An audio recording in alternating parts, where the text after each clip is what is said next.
We'll get started here. I want to thank everyone for attending our virtual public information meeting for the Lake County Wetland Restoration and Preservation Plan today. A couple kind of housekeeping items and logistics before we get going. Of course, we are conducting this meeting via Zoom, so if everyone could please make sure that they are muted, that will be very helpful for all the participants. And then there will be kind of a discussion, question and answer component here at the tail end of the meeting. And at that point, we'd ask that folks kind of unmute themselves one by one if they want to ask some questions. So I think, and we can kind of run through the sort of logistics of the discussion when we get through this. We're our staff here at SMC, the project staff, myself, Mike Prusilla, also Julie Crane and Glenn Westman from the Stormwater Management Commission are here today, as well as a few other SMC staff to help out behind the scenes here, since I only brought my two hands with me today. So they'll be helping out as well. And so Glenn, Julie, and I will run through a fairly short presentation here, maybe half hour, 40 minutes, something like that.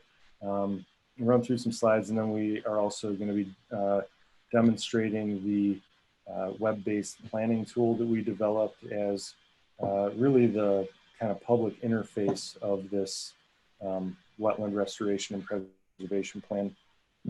And then after that, we'll open it up for discussion.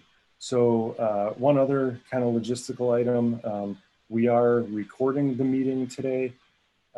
So this will be available, if you know someone who was interested in attending but couldn't, we will be emailing out the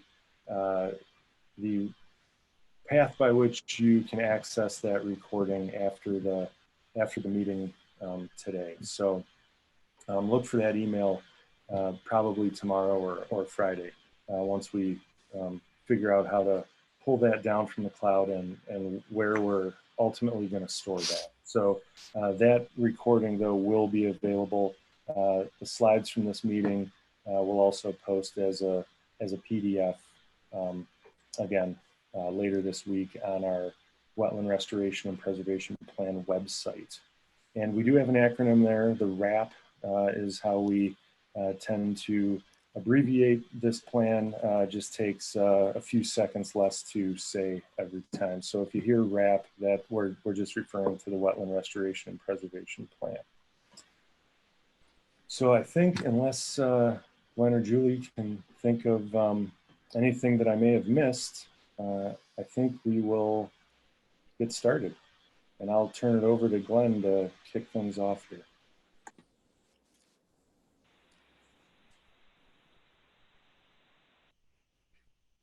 All right, thanks a lot, Mike, and good afternoon, everybody. Thank you all for joining us this afternoon for this public information meeting. And I was thinking, I guess we could actually call this our WRAP session. So, but to set the scene for you, many of you are already aware, but Lake County is the northeasternmost county in the state of Illinois. We're bordered on the north by Wisconsin, over on the east side, of course, by Lake Michigan. And Lake County is very appropriately named because, as you can see in all the green and blue on the slide, a little over 20% of the county is our waters and wetlands, even at the present time. Next.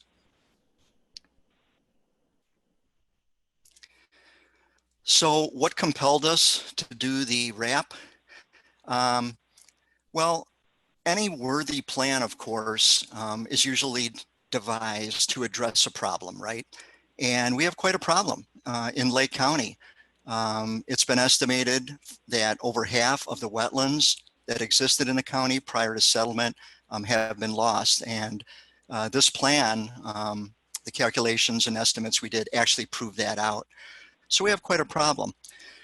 Recognizing that problem, our Lake County Watershed Development Ordinance has one of its key goals to maintain no net loss of wetland acreage in the county, and to furthermore to try to establish a net gain in wetland functions.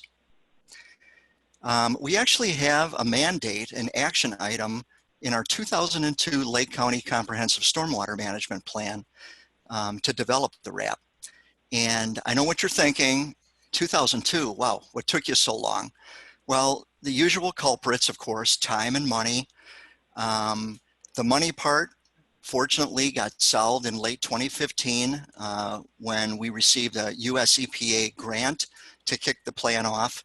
At that time, we were able to program and dedicate staff time to get the plan going and underway.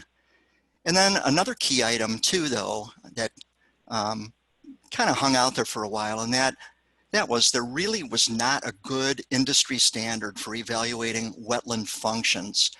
And in more recent years, a system called the hydrogeomorphic system, also known as the LLWW system, was developed by Dr. Ralph Tyner and his colleagues at the U.S. Fish and Wildlife Service.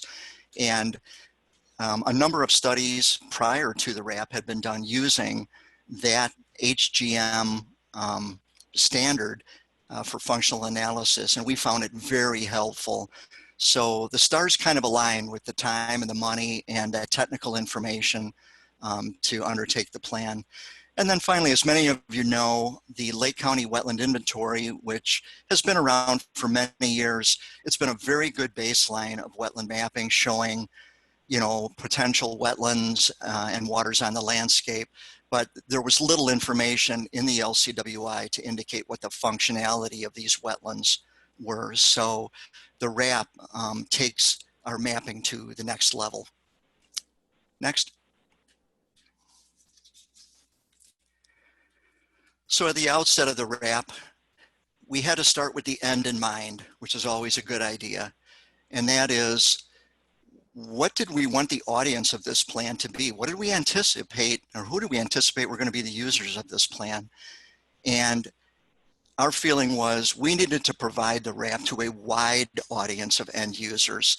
And by that we mean everything from communities to agencies to park districts, the forest preserve, conservation land groups, mitigation bankers. We wanted this to go actually all the way down even to the local property owner to be able to look at this information and be able to use the online tool if they have any interest in restoring and preserving wetlands. Next. We need to be clear on what this plan does not do. It does not impose or set up any new wetland regulations or protections. We have the Lake County Watershed Development Ordinance. Many of you are familiar with that. It has a very good set of fairly strict wetland regulations in it. So this RAP does not do anything to increase any of those regulations, nor does it recommend land acquisition, zoning changes, anything of the sort.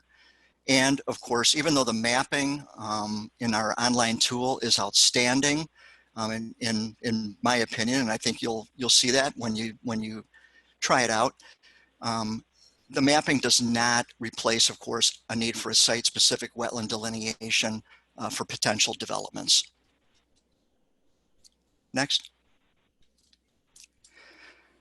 So we followed a 6-step process to develop the RAP. And so just quickly going through these steps, and I will tell you that it was very heavy on the GIS analysis part, as you can imagine. So we started in the wetland mapping and classification part by developing 2 major databases, what we call the EWI, which is the existing wetland inventory. And that does not replace the Lake County Wetland Inventory, but it's an enhancement of that inventory based on local changes in the landscape and so on. And then we also developed an HWI, a historic wetland inventory. And that was basically looking at drained hydric soils, vegetation maps from way back in the day, and so on. So that was a huge effort, even in that first step. In the second step, the preliminary assessment of wetland functions, that included the development of criteria to assess the wetland functions, and I referred to that HGM standard before, and we used that standard to develop the criteria so that we could actually analyze, or I should say evaluate, the wetland functions for both the existing and historic wetlands. We then did something that many of the previous studies did not do, and that's we felt it was important to take our preliminary findings to the field, and we randomly selected 48 sites throughout the county and throughout the 4 major watersheds to look at our functional assessments on the ground and actually calibrate and refine those assessments as we felt was necessary. We then moved down the list into the restoration site ID and final functional assessment, and that involved basically crunching the GIS data and our refined calibrations from the field. And all of that now is coming together in the 2 deliverable products of this RAP. And that is a technical summary report, which is on our website for review, and the online GIS decision support tool that Mike is going to be demonstrating shortly. Now, before we leave this slide, that little gold language at the top, the input provided by the 13-member technical advisory group, that cannot be overstated. We had a tremendous group of volunteer, seasoned professionals of various disciplines representing various agencies and the private sector who graciously volunteered time to be part of this RAP process. And frankly, without their guidance throughout this whole process, it wouldn't have gotten done, and it wouldn't have been the quality that it is. So just great thanks to our technical advisory group. Next. I mentioned the wetland mapping and classification analysis. I just wanted to give you a quick snapshot of what the result was from that. And that is, we had about an estimated 85,000 acres of historic wetland in the county, our HWI. We currently have about 38,000 acres of existing wetland. That leaves us with a loss of about 47,000 acres and representing a 55% loss. So remember, at the beginning, it had been estimated for years that about half of the wetlands had been lost in Lake County. We actually found that it's a little bit more than that. So all the more reason for developing this plan and hopefully trying to recapture some of our wetlands through restoration efforts. With that, I will turn it over to Julie. All right, thanks, Glenn.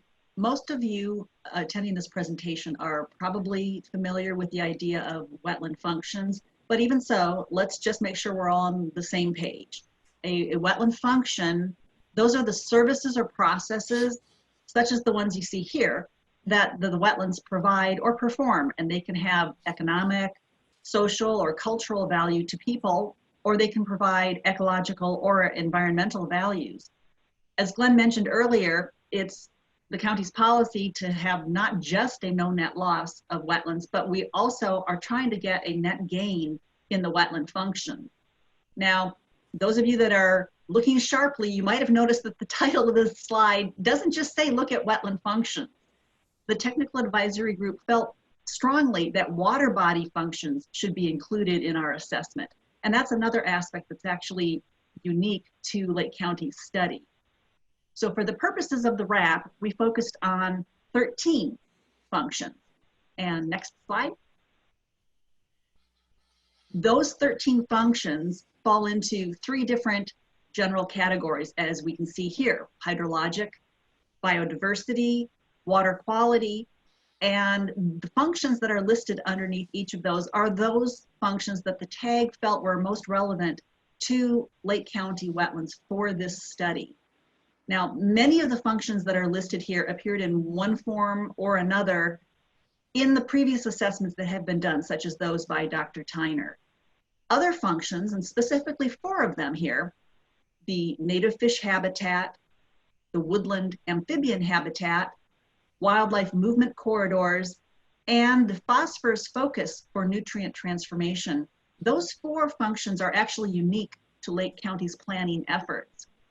Our TAG members were split into 3 working groups based on member expertise and their interest, and they proceeded to draft criteria that would rate the level of performance for each function in their category. Next slide.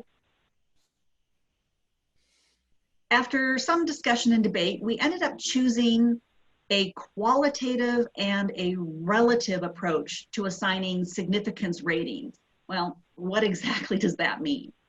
First off, it means that the ratings, they're not numeric.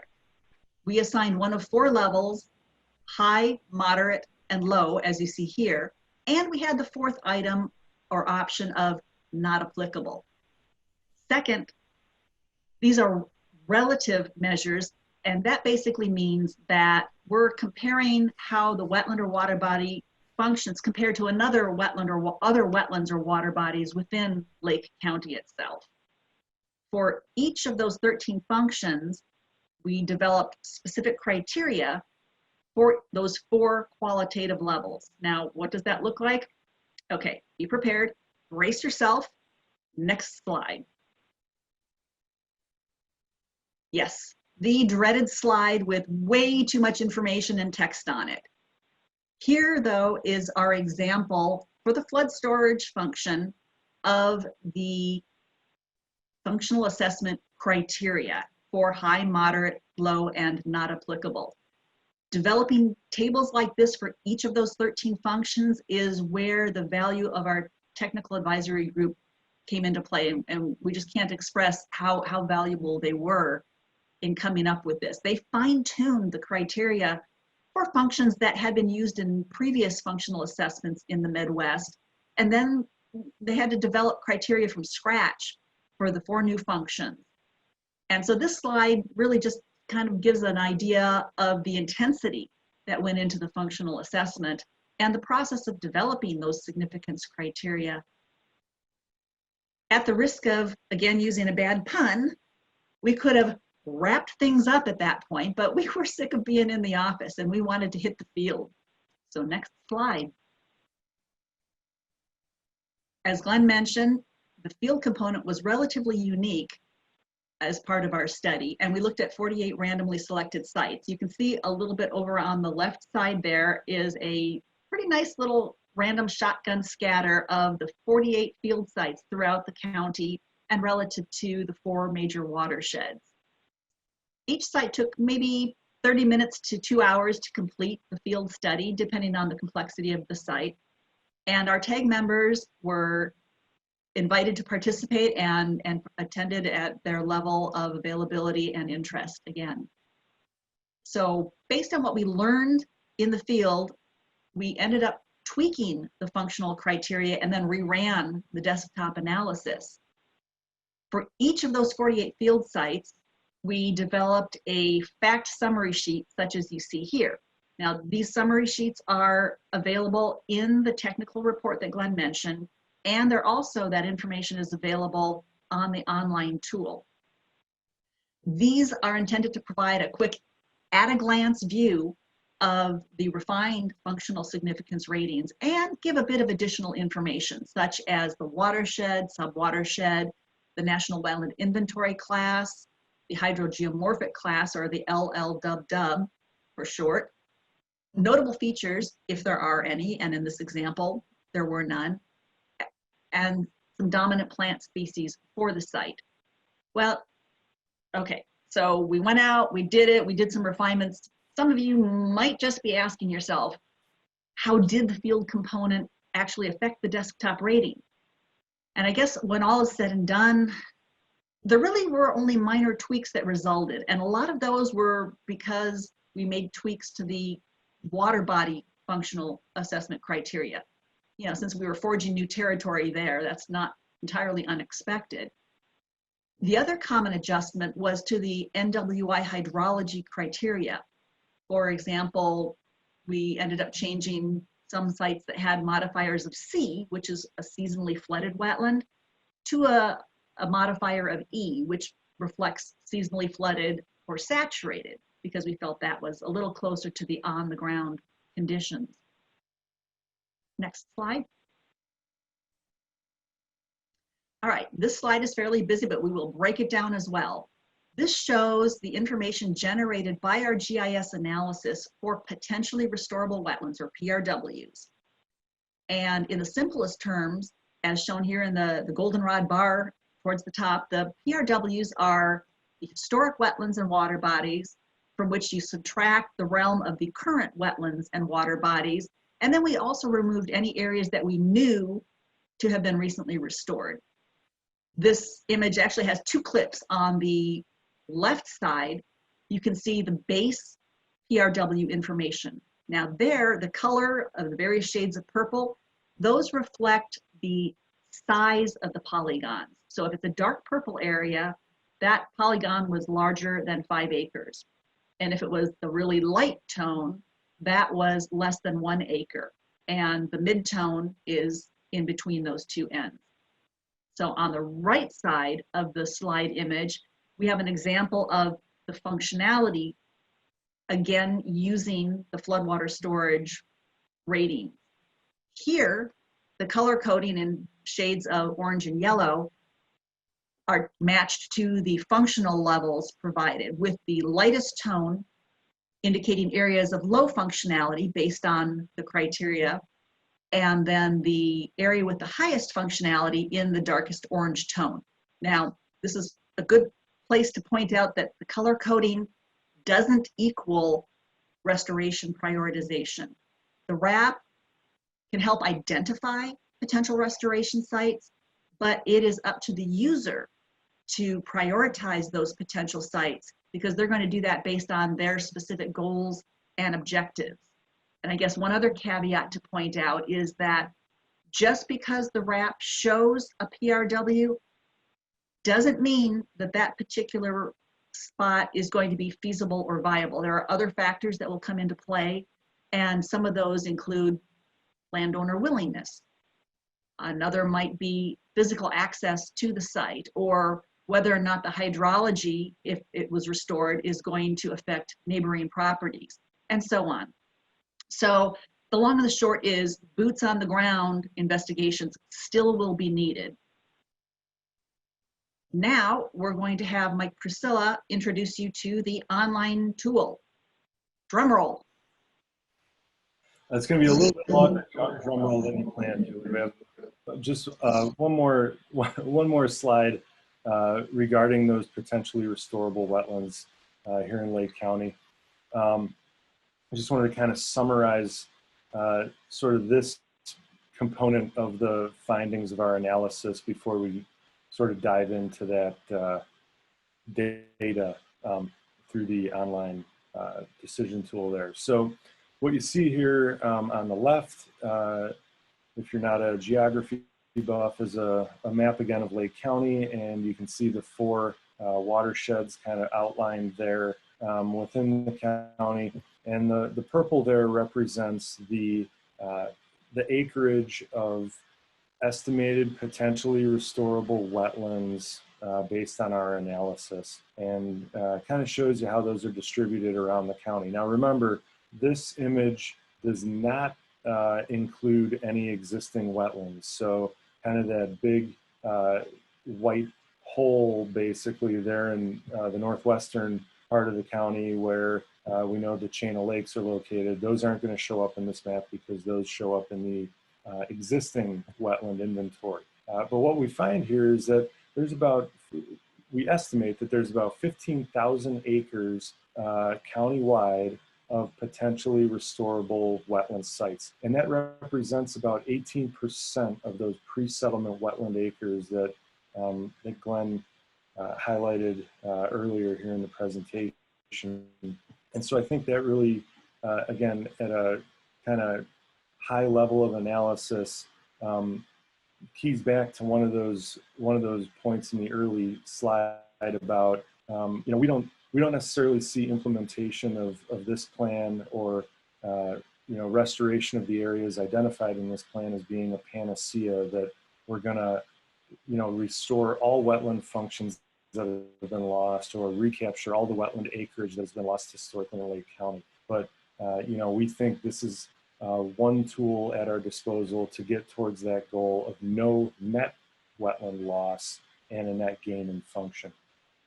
On the right-hand side of this image, you can see a breakdown, a pie chart of the distribution of potentially restorable acreage by major watershed. And that distribution largely mirrors the total acreage of those watersheds across Lake County. Although I would note that when you do begin accounting for watershed size, the Lake Michigan watershed and North Branch Chicago River watersheds do have a bit more limited potentially restorable acreage. So there's acre for acre, there's a little bit less or more limited opportunity in those two watersheds on the eastern part of the county.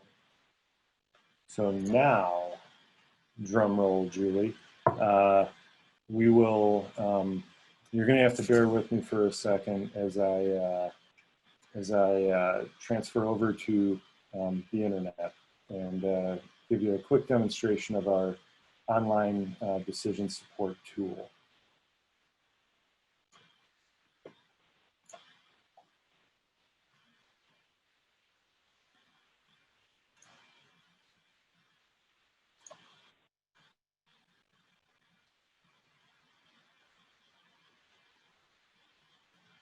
Okay, so let's see here.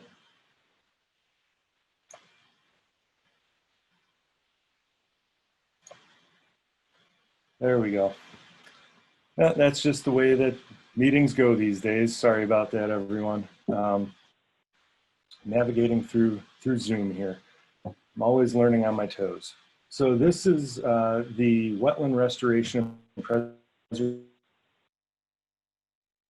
preservation plan of the Lake County Stormwater Management Commission website. You can get to this through our main page and navigating through the wetlands tab and all that sort of thing. But frankly, well, you can see at the top of my screen here, I actually have our decision support tool bookmarked, but I often just Google Lake County Wetland Restoration and Preservation Plan, and it brings me to this page. What you'll see over here on the right are the two PDFs, the technical report and the appendices to the technical report. And then we have a link to our online decision support tool. The rest of that page is largely a briefer summary of the project than you guys are hearing right now. So if you click on that link, you will be greeted by this lovely green message screen. And this is basically outlining just the limitations of this mapping application as well as a disclaimer. And there's a little checkbox here in the lower left saying that you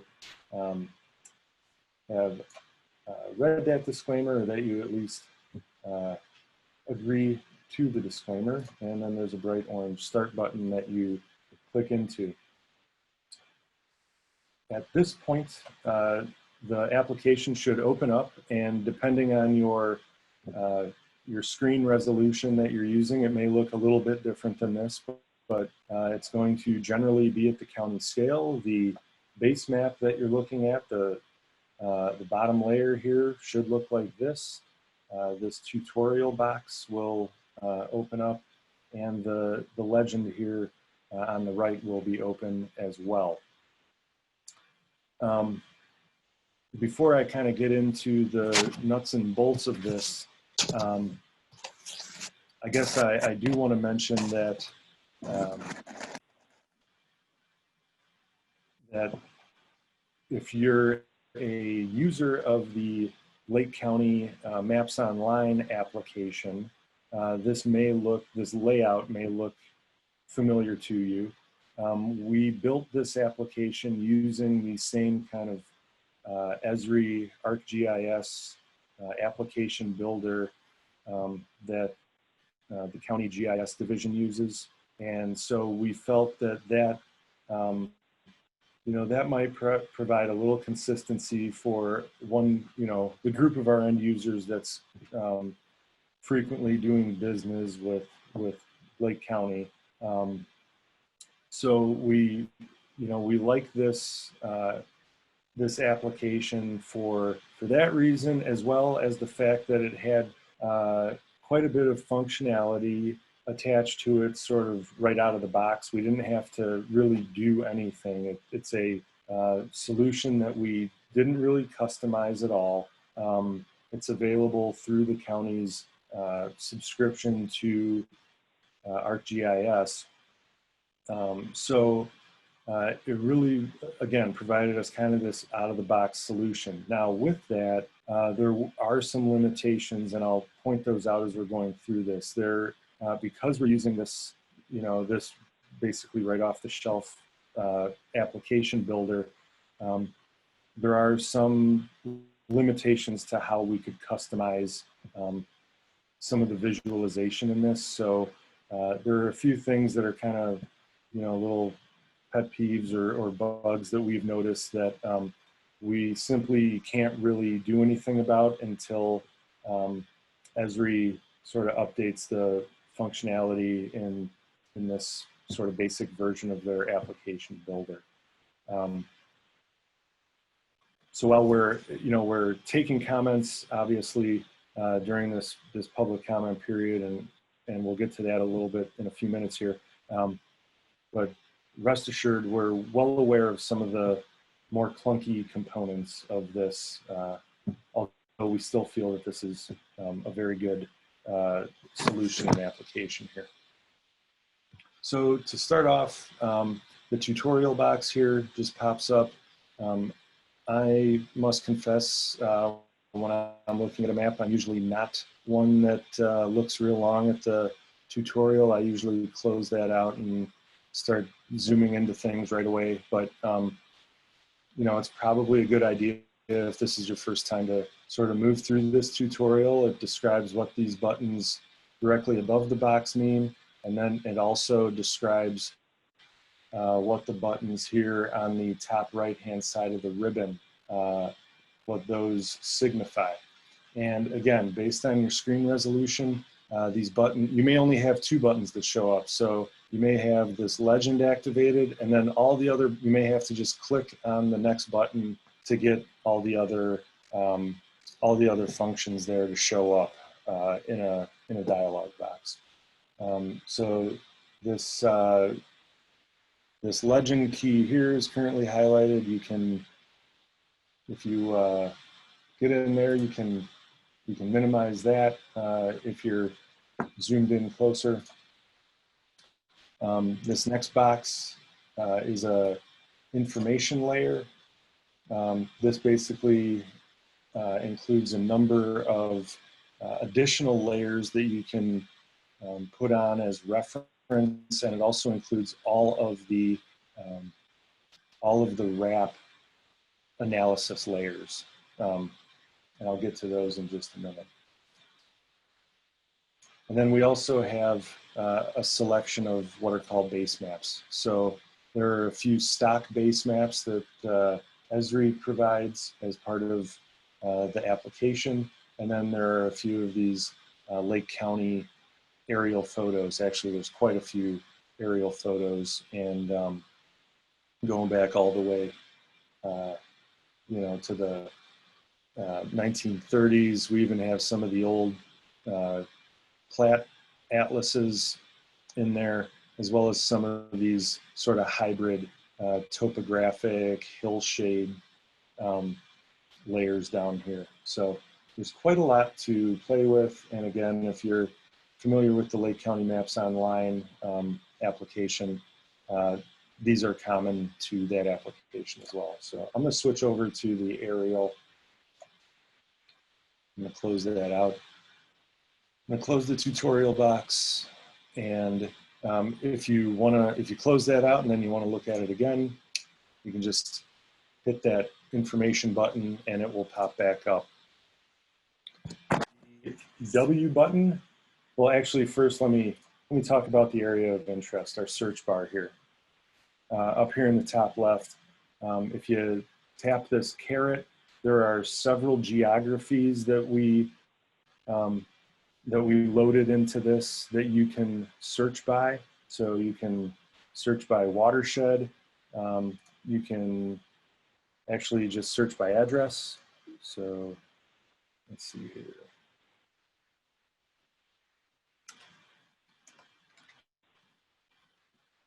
So you can search by address. That's our central permit facility where our offices are located in Libertyville.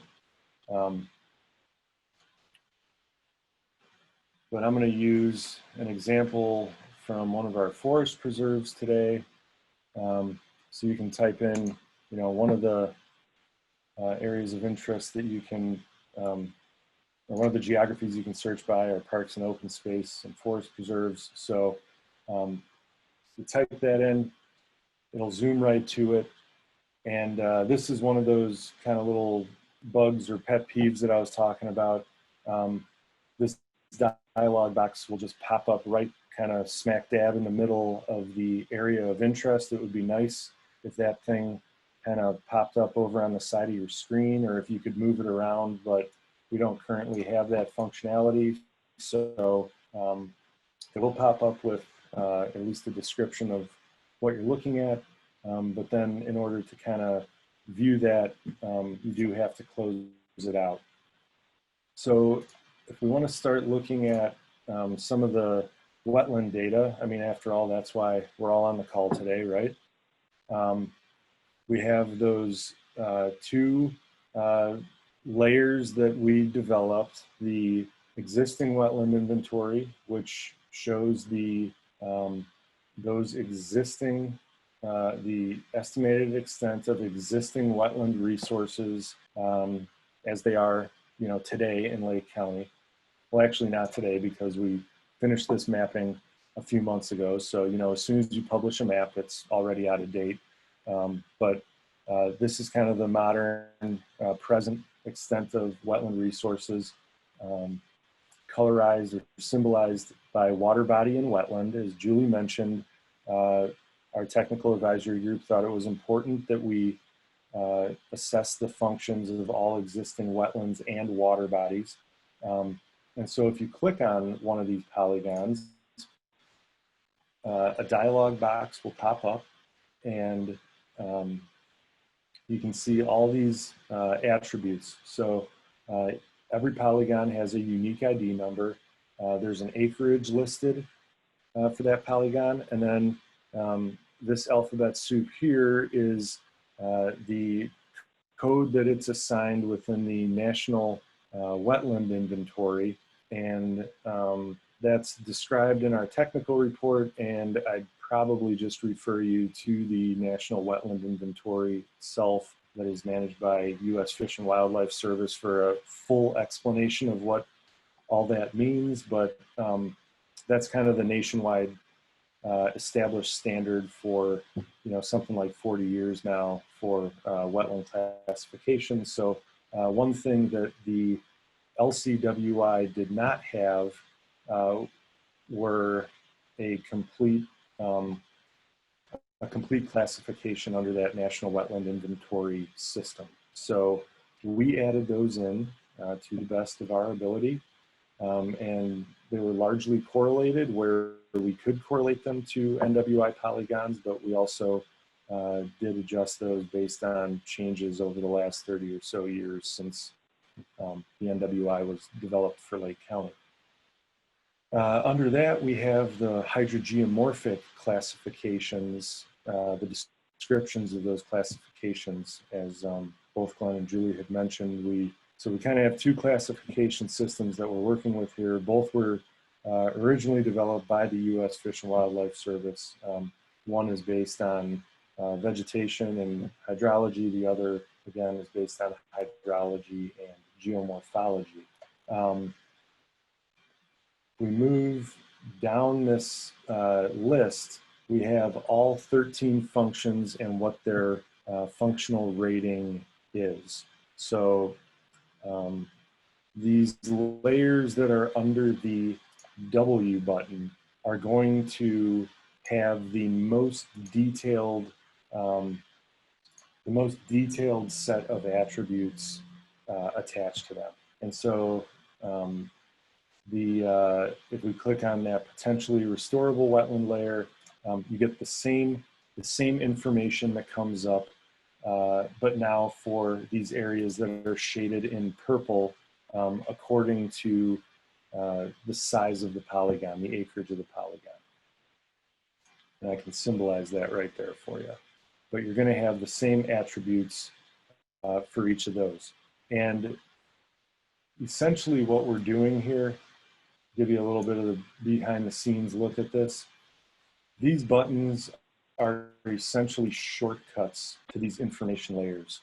So if we scroll all the way to the bottom and we check one of these boxes, all we're doing is checking one of the layers that's in this larger list. We just figured that what's in these buttons are going to be the things that people are coming to the application to look for. So we thought we would make them more convenient and more obvious to select. So these two here under the W button, those are the layers that have the most data attached to them when you click on a polygon. If we go here, I'm going to close out this information layer again. If we go to the EF button, we get functional ratings for each of the 13 functions for the existing wetland inventory. So that's a mouthful. But let me use an example of the floodwater storage function. So if you look at the areas that are green or blue on the screen right now, if we click on that floodwater storage function, this is going to show you, it's going to color code based on high, moderate, low, or NA, those relative and qualitative ratings that Julie described. It's going to show you how each of those existing wetland polygons scored out within our analysis for the floodwater storage function. And the dark color ones, as you can see here on this little legend, are rated high for flood storage, which makes total sense. They're floodplain wetlands right along the Des Plaines River. So going to have high floodwater storage function. Now, another one of the little kind of bugs that we noticed with this application is you can check, all these boxes, but you're only going to be viewing the topmost layer. So right now, what you see colorized here is the carbon sequestration. You're not looking at floodwater storage. Well, now you are. And so it's only gonna display what the topmost layer is. And again, that's based on the order that these information layers are in, and we can't really move those around within the application.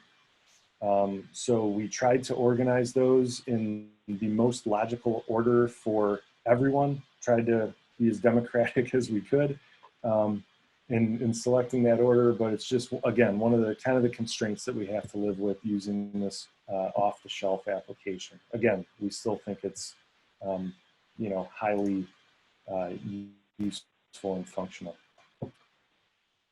So what happens if we click on floodwater storage? We get a much shorter table of attributes here.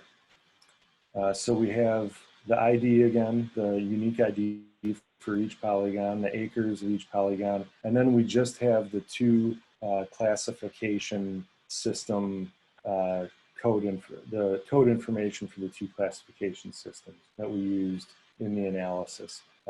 We kind of figured that you already know what function you're looking at.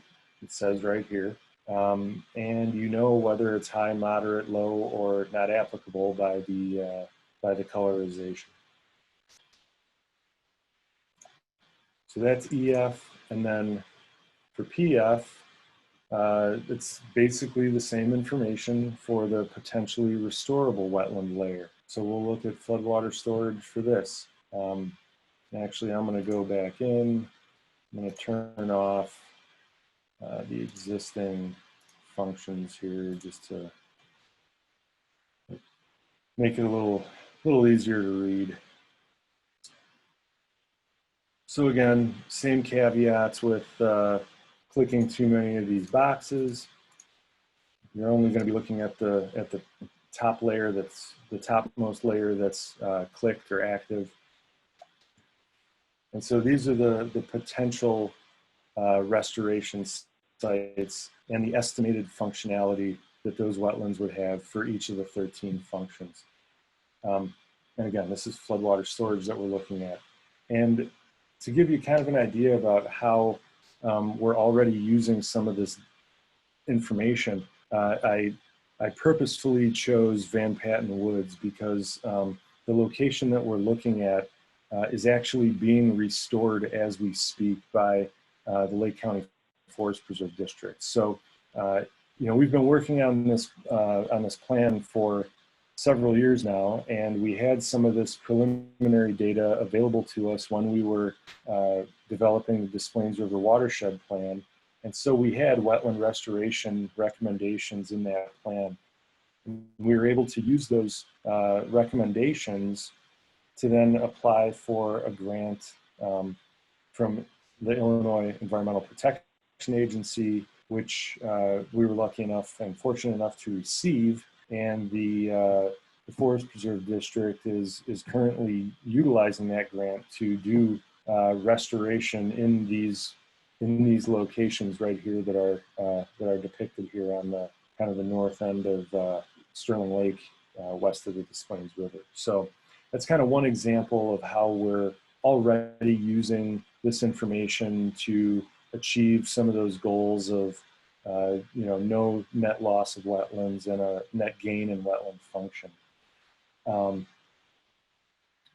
so again, if you'll bear with me, I'm going to switch back to our PowerPoint slides, and we will close this thing out. And I do just want to, again, reiterate that, you know, this is not a substitute for the Lake County wetland inventory that is maintained by the GIS division at Lake County. So that's still being used for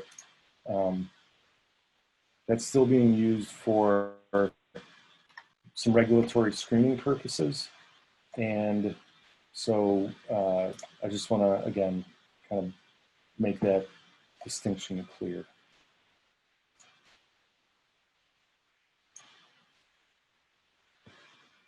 All right.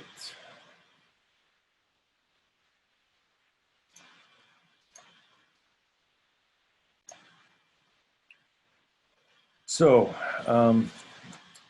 we kind of look at the decision support tool as sort of the main, you know, public interface for the data and analysis that came out of this development of this plan. But we do have a technical report as well, and we identified several action strategies based on our analysis, both for SMC specifically over the next several years, as well as for kind of the entire universe of end users, you know, that might be implementing projects based on the information that's in this, that's in the wrap. So those first few items that are there on the slide that have SMC in parentheses, those are things that we kind of envision SMC doing over the next several years to, you know, achieve the goal of, you know, preserving and restoring wetlands in Lake County. So we want to, of course, assist partners that are seeking funding for wetland projects. Kind of just shows you an example of one instance where we're doing that. We also see this as a way that we can continue working with mitigation bankers to create new banks, and particularly in the North Branch and Lake Michigan watersheds. As I mentioned earlier, there appears to be more of a kind of limited number of opportunities there for wetland restoration. So we know that there's probably going to be demand and need for mitigation in those areas.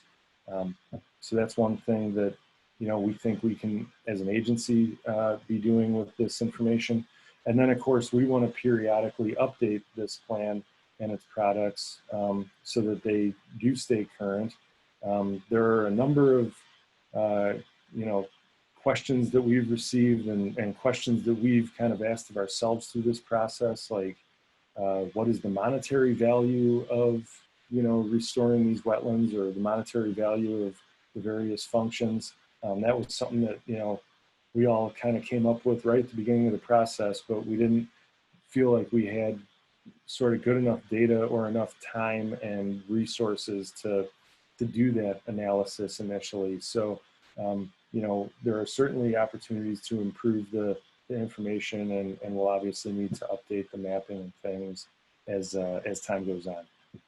And we also want to make sure that we're maintaining as best we can a database of wetland restoration projects as we become aware of those. The last few bullets here on the screen identify action strategies that we think all end users of this data could contribute to. So, one opportunity that we identified was to pursue wetland restoration and preservation projects on floodplains and along streams, particularly in the North Branch, Chicago River, and Des Plaines River watersheds. So there's opportunity for wetland restoration in those areas. And of course, as a stormwater management and floodplain management agency, restoring and preserving wetlands right in those floodplains is consistent with sound floodplain management practices as well. We want to encourage the pursuit of projects with high floodwater that restore wetlands with high floodwater storage function. And those opportunities are widespread throughout the county. And that's probably a function of where wetlands are located in the landscape in this part of the world. Basically, where those wetlands are and where they were, if they're restored, they're likely going to have a significant flood abatement function. We want to encourage the pursuit of projects in the Lake Michigan watershed. As I mentioned, we kind of have a limited number of opportunities there. That's largely due to the age and density of development in that particular watershed. And then there's also within that watershed a very important wetland complex that's been recognized by the Ramsar Convention on Wetlands as a wetland of international importance in the Shiawaukee, Illinois beach plain right along Lake Michigan. So again, want to encourage the preservation and restoration of wetlands in and around that area specifically. So at this point, I will turn it over, or I'll turn it back over to Glenn Westman to take us home. All right, thanks very much, Mike. So here is our timetable for the wrap, where we're going. We're currently in the public comment period, including this public information meeting. We will be receiving public comments until August 21st. So if you think of a comment after today's meeting, don't worry if you forget to ask the question today or whatever. Feel free to email in any comments. Your input is highly valued on this. So you do have a little time until August 21st. The second point on here is we will be holding a public hearing, which we're required to do. That will be probably in the next 2 to 3 weeks, roughly. Any comments we receive out of that formal public hearing, as well as whatever comments we receive today, we will develop a full comments list, and we will respond to each comment that is received. Once we get through the comment period, we're going to refine the technical report and the online tool with whatever necessary changes come up based on the input and the comments that you folks provide. We are then going to take the finalized plan or refined plan and tool to our SMC Commission for approval. And once that is approved, which we're hoping may occur in about September, we will go to the Lake County Board for formal approval of the plan. And if all goes well, we anticipate that in around October of this year, the RAP will be finalized. And what that will mean is that it will actually be adopted as a formal component in the SMC's comprehensive stormwater management plan that I had mentioned earlier. And I can tell you, we'll be glad when that happens, because that will get a big monkey off our back since that mandate in 2002 to develop this plan. So it's taken quite a while, but we're proud to be at this point, and we're just really encouraging you folks to provide input on the plan to help us get this finalized. Next. Of course, we could not have done this plan without our funding support from our friends at US EPA Region 5. I mentioned we obtained the grant in late 2015. So a huge thanks to our friends at US EPA. And again, a big shout out to our technical advisory group members that are listed here for their time, their wisdom, and their guidance through every step of this plan. Next. Here is the contact list for our RAP planning team. Mike Priscilla is our project manager and the point of contact. So if you do have comments, it would probably be best to email them directly to Mike. But if you have questions on any aspect of the plan, all of the rest of the planning team is included here. You can contact any one of us with questions. We'll be happy to try to address those questions. And of course, SMC's website, which Mike had called up before, is listed at the bottom. I'm sure many of you have been on the site.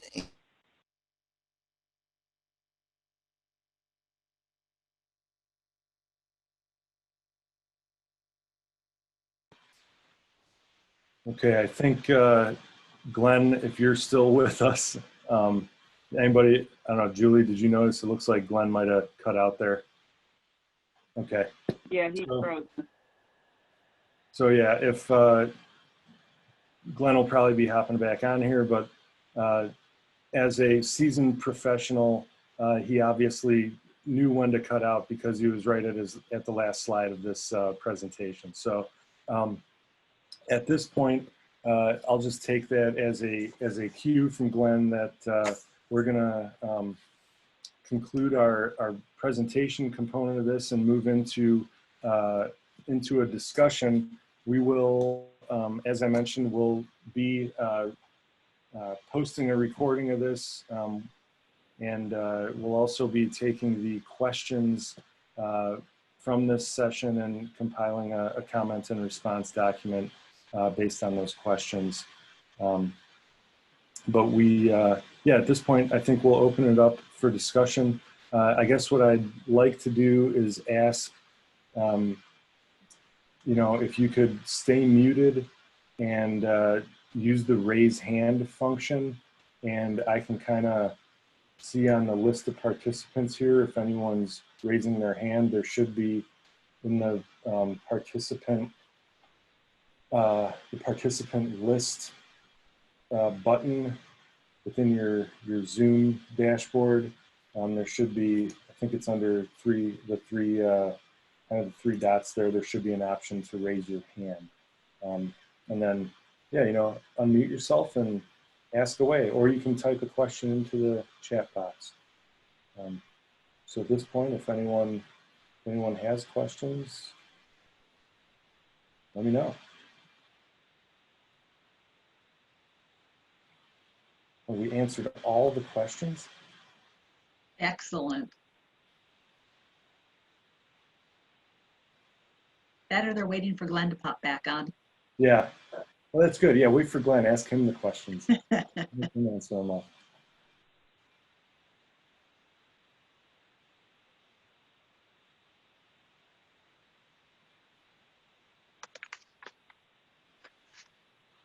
Well, yeah, we can dispense with the hand raise component of this. If you have any questions, just unmute yourself and ask away.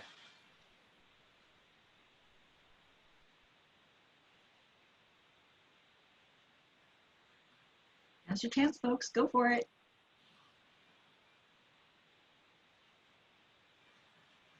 Oh, Grant, go ahead. Hey, good afternoon. And Mike, thanks so much for all of this information. I'm trying to formulate this question, but let me ask it in a disjointed way somewhat. Sure.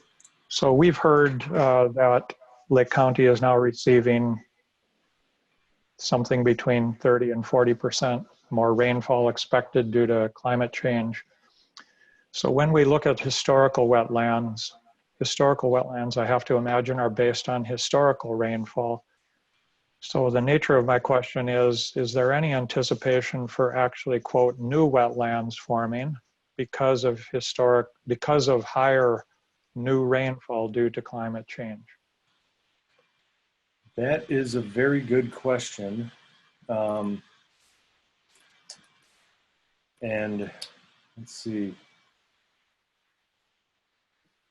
I don't see Glenn back on the call. And the reason I'm sort of hesitating here and hoping that he'll pop back on. I know he was saying he was having some internet issues earlier, but you know, Glenn is a soil scientist, so I think he could, you know, speak to the length of time that it takes for true, you know, wetland soil conditions to develop and kind of what we would anticipate, you know, from new rainfall, if new rainfall is enough to sort of create new wetlands in places where there is currently absolutely no, you know, current or historic indicator of wetland conditions. Julie, do you have anything to add to that? I guess before I hand it totally over to you, I would say that in areas where there are currently wetlands, particularly along, you know, riparian areas, you know, if we end up with increased stream flows or something like that as a result of a change in a precipitation regime, you know, I think you may expect to see some increase in the coverage of a wetland if it's, you know, inundated longer or something like that, or maybe a change in the wetland type based on the amount of or the length of or frequency of inundation. But Right. do you have anything? And I just, I could imagine the most common would be where a given wetland polygon, as you call it, would actually grow versus some new slight depression would start to form wetland characteristics. It really has a lot of variables. Let me just say that, you know, there might be expansion of existing wetlands, and that will relate in large part to the geomorphic conditions. If a wetland is already at the point where the water flows out, then adding more water, it's still going to have the same release level elevation. So there may not be a notable expansion of a wetland in those types of conditions.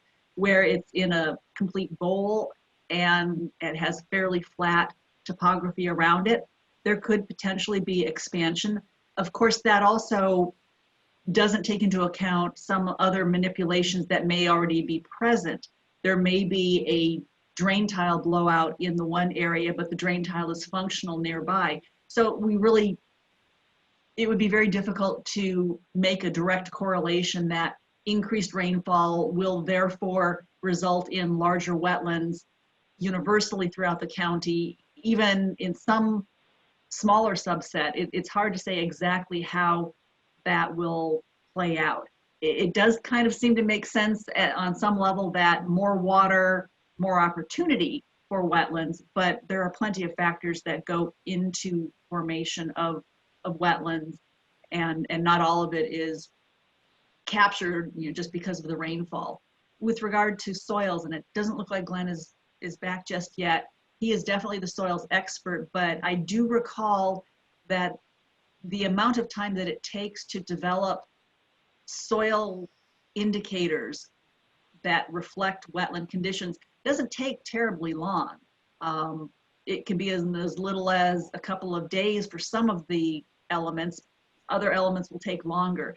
To get a whole profile, though, that reflects a wet condition, I would anticipate would take much longer, because that also incorporates the organic components of what's growing on top of it, as well as the bacteria and the microbiology of a site. Thank you.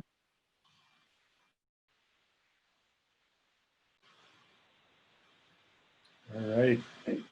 Any other questions? Just fire away at this point.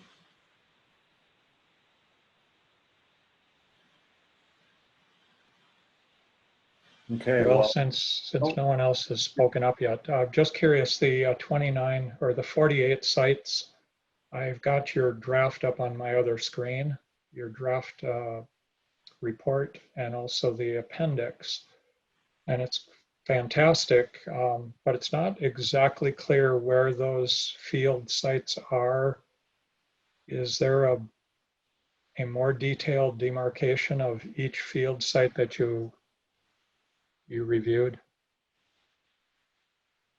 I see the little dots on the map, but it's hard to determine exactly where within the watershed those field sites were. Mike, are you able to pull up the online tool again, and maybe we can show that layer? Sure, let me do that real quick.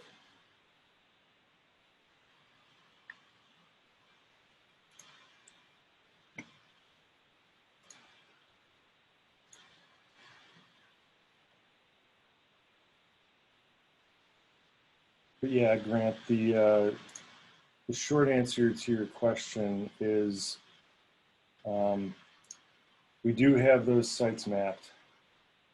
Let me see if they are.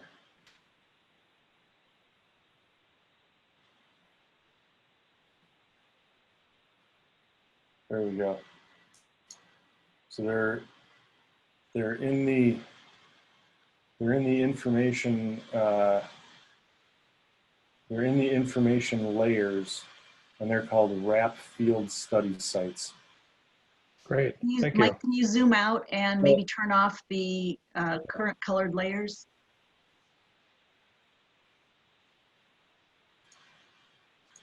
What I was going to say is I don't really have to move the map too far, because we did have one at Van Patten Woods along the shore of Sterling Lake there, in the south basin of Sterling Lake. And so those show up as those little, they're yellow dots. I'm going to, they can be kind of hard to see against the aerial photograph. But so you can call those, yeah, you can call those up, Grant, and take a look at them. Great, I've got my next assignment. Yeah, and go out, and the ones that are, you know, forest preserves or whatever, go, you can go check them out too. See if you agree with our, you know, what's in our data sheet. But yeah, that was, you know, and Julie, you know, covered this. I thought that was really a very valuable and instructive component of this study, was to go out and, you know, kind of field check what our, you know, what the previous similar studies in the region and around the country were kind of using as indicators within the, you know, GIS data analysis, and then for what we all were sort of thinking in our own heads and how that meshed with what we saw on the ground out there. So, Mike, valuable. Yeah. I was just to make a suggestion. do we want to show them the table that is associated with if they wanted to access the attributes table? Or, Are you talking about this one? well, no, there's that, but I think if we open up some of the polygons, turn on the existing wetland polygons, there's the 3 dots that gets you to the attributes table, the large attributes table. I don't want to crash this thing out. It's best to relax these layers And we might be until, risking fate here. until you're zoomed in. Hey, Mike, this is Sarah Rose. Yeah, Sarah, how's it going? It's going well. I just wanted, well, hey, it's great to see everyone. I don't have a question. I just wanted to say this looks fabulous. And on behalf of all of Lake County, I want to thank you guys for the amount of work that you put into this, your whole team. I'm excited about trying it out. Been waiting for a while for it. And so we're really, really happy that it's ready for a test run. How valuable, if people are just pleased with what they see and they have no issues or concerns, I guess I do have a question. How much are you in need of public comment on this? Do you think this is going to be a tough sell for your commissioners and the county board, or do you need some letters of support for this? You know, support is always appreciated. So we have received, some comments in that regard, or, similar to kind of what you're saying already. So, that will all go into our comment and response document. I'm certainly not going to sit here and lobby for that, but, we'll take all comments. And, that's sort of, our commission so far has indicated that they're supportive of this, of this plan and adopting it. But obviously we need to make sure that we are addressing all the comments that we receive, and, we'll go through all the proper steps. I'd go back to, right at the end there, Glenn was describing the kind of the next steps process, and we do have to hold a public hearing for this as well. We're required by state law to do that whenever we update the comprehensive plan, the comprehensive stormwater plan for the county. So we'll be holding that public hearing. I believe it needs to be held at the county seat in Waukegan. It will probably be more like 3 or 4 weeks from now, since we're required to advertise 2 weeks ahead of time. And we haven't advertised it yet, but just wanted to kind of clarify that. And the same information will be presented at that hearing that's been presented today. In fact, since we're recording this, we may just make the recording available if we have folks turn up for that hearing. But yeah, so that's a long way of answering your question, but yeah, we would appreciate any comments that you or your organization is willing to provide. Thank Mike, you. it looks like, Mike, it looks like Amy Call has her hand raised. Okay, Amy, go ahead. Unmute yourself first, please.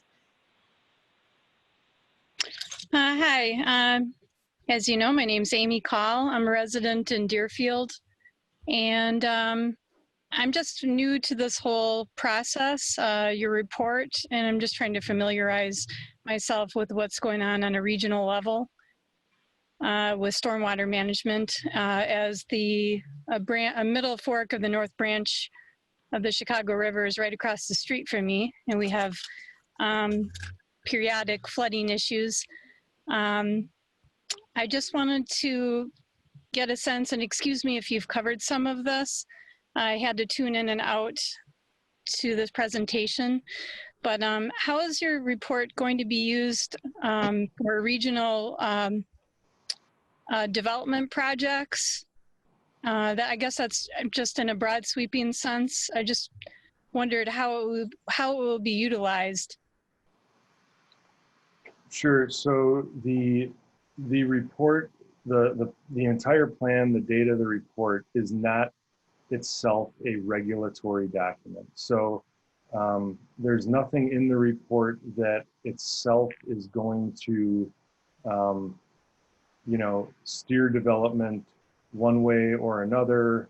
You know, that is not necessarily, well, it's explicitly not the intent of this project. Now, where development, you know, may be impacting wetlands, and there are, you know, there's an associated need for wetland mitigation for those developments. I think that's a, you know, that's an area where, you know, explicitly we would kind of turn to this as a tool that we could use to identify potential sites where you could provide mitigation.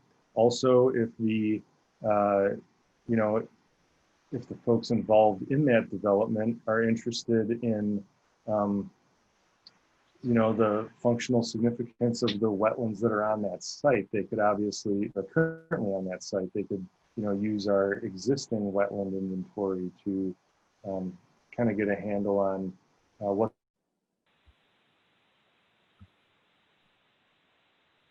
Oh dear, it looks like Mike Priscilla may have locked up, and now it's, we're slowly counting down. Are you there, Mike? Yeah, I'm, oh no. Am I back? You're back. Okay, yeah, I just got a flash on my screen that my connection was unstable, so. It must be the cosmos trying to tell us something, that maybe it's getting time to wrap this up or something. Yeah. I guess one other thought that occurred, Yeah. you know, to me with regard to that question, as Glenn mentioned and Mike Priscilla stated, this is not a regulatory document. It's not intended to place any additional regulatory burden. Now, that doesn't mean that agencies, entities, and other folks can't use it to try to help resolve issues. You mentioned you're right next to the middle fork of the North Branch Chicago River, and there's flooding. You know, maybe there's an opportunity to look at this area through the RAP and see if there are potential locations where restorable wetlands exist, and maybe there's an opportunity to come up with some type of design or plan that could help provide floodwater storage in this case. And maybe that's something that could be brought to a municipality or a local entity, and even, you know, use that for seeking out potentially grant monies through things such as the Watershed Management Board grant or the Stormwater Infrastructure Repair Fund grants that SMC has, that opens up to potential project development. But in and of itself, it will not be a regulatory requirement. Thank you very much for clarifying that. And for all the work that you all have done. I just had one other question of, do you work directly with the Army Corps of Engineers on this tool and this report, or is that a whole separate entity? Thank you, Julie. I'll take this one since I'm one of the principal wetland specialists at SMC, and so I deal with the Army Corps on a very regular basis. Mr. Mike Murphy was one of our technical advisory group members with the Army Corps. He was with the Army Corps of Engineers. It was not a joint effort between the Army Corps and Lake County, but we did seek their input, and they have the opportunity to comment and provide feedback as well. So again, it's not intended to create a regulatory layer. You know, once it's out there, you know, we hope that all agencies and such will look at this as a helpful and useful piece of information for locating and finding opportunities to replace functions and identify potential areas for wetland restoration. Thank you. Thanks, Amy. And I see, it looks like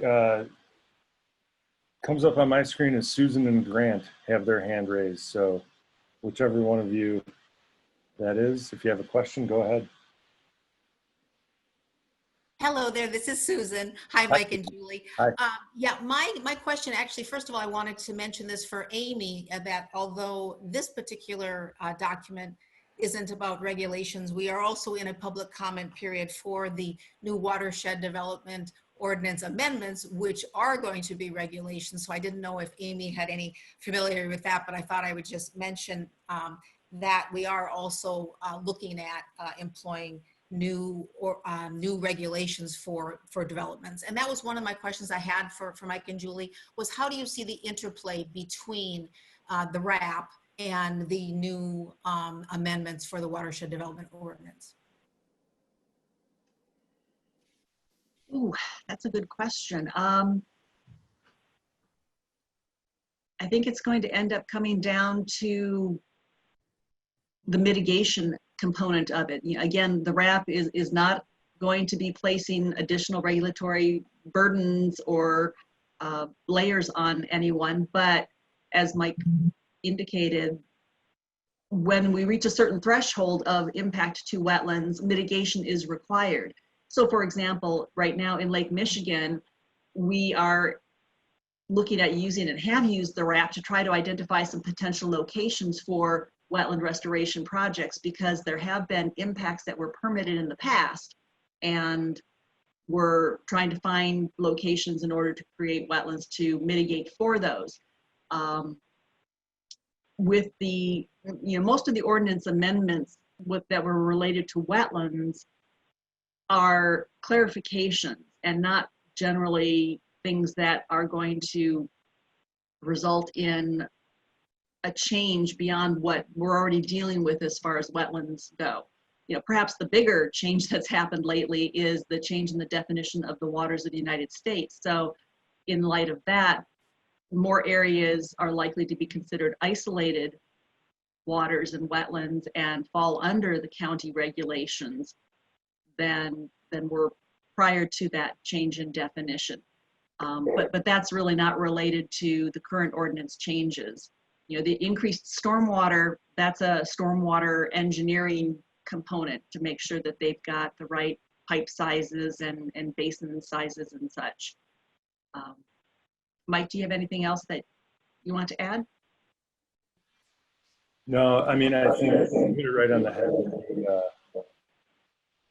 The revised definition of the waters of the U.S. I mean, that's going to likely shift quite a bit of the jurisdiction over to the county. And then,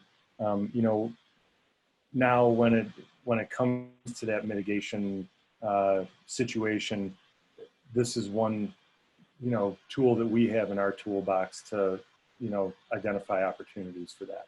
So I think you hit it right on the head. Right, and the wetland bankers that are out there, or if there is a development that wants to impact wetlands and they choose to do what's called permittee responsible mitigation, so maybe there's not a wetland bank available at a particular watershed, and they decide that they want to pursue and find a location and create wetlands as opposed to paying a fee in lieu to the county for that, which is another option when banks aren't available.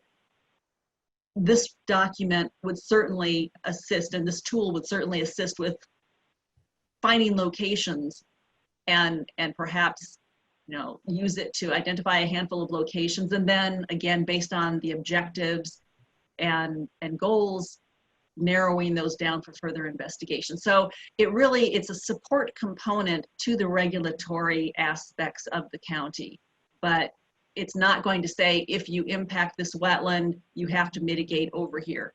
It's not going to do that. Thank you, Julie. That was what I was thinking. It's a supportive document for someone who wants to use it to be able to, as you explained, go ahead and look for other opportunities. So thank you.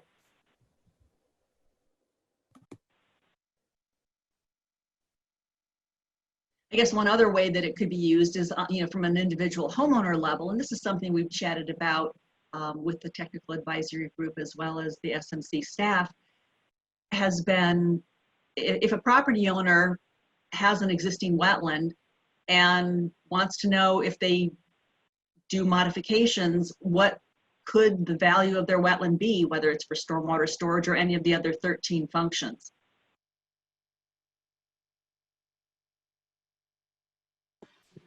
Any other questions or feedback?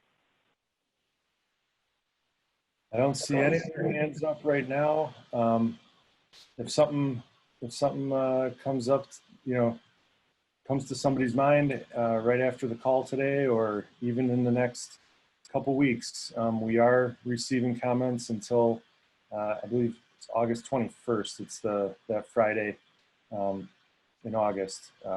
So we'll be, accepting comments here for a few more weeks. You can, email those to us. If it's a question, we'll certainly respond within the comment response document, and if we can, we'll respond to you directly as well. And I think with that, we're getting close to 3 o'clock here as it is. So Feel free to share the link with others that might be interested and weren't able to attend. yeah, and look, and again, if you were registered today, we will share the location of the recording of this meeting, and the PowerPoint slides will be posted on our website. So look for that in your email in the next couple days.